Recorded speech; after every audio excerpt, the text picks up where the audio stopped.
حسن سلوک اور ماں باپ کے لیے دعا یہ اولاد سے بہتر کوئی نہیں کر سکتا۔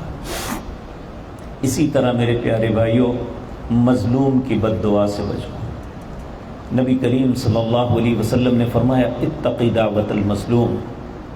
ہمیں اپنی قوت طاقت پہ بڑا ناز ہوتا ہے، ہمارے سامنے کوئی کمزور انسان کوئی بات کرے، کوئی ہمارے خلاف ہو جائے، کوئی ایسے معاملہ ہو جائے تو ہم ترس نہیں کھاتے۔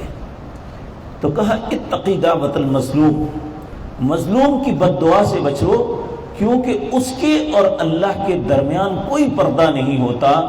اس کی دعا ڈائریکٹ اللہ کی بارگاہ میں چلی جاتی ہے، اور اللہ اپنی عزت اور جلال کی قسم اٹھا کے کہتے ہیں میں تیری مدد ضرور کروں گا، ظالم کو ضرور سزا دوں گا، چاہے کچھ مدت کے بعد۔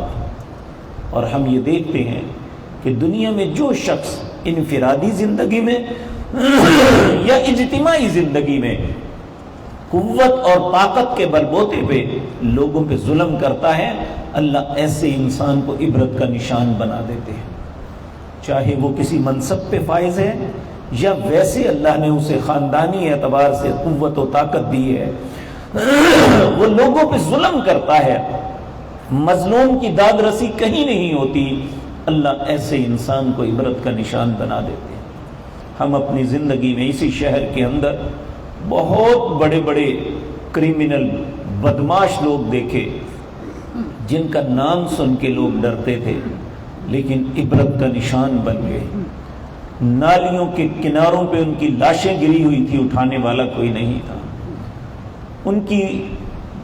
ان کی لاشوں نے بدبو چھوڑ دی تھی، پھر جا کے لوگوں نے اٹھایا۔ اللہ رب العزت ہم پہ رحم فرمائے، کسی پہ ظلم کرنے سے پہلے 100 دفعہ سوچنا چاہیے کہ اللہ سب سے قوت والا ہے، اللہ سب سے طاقتور ہے۔ اس لیے یہ وہ لوگ ہیں جن کی دعا کو اللہ قبول کرتے ہیں۔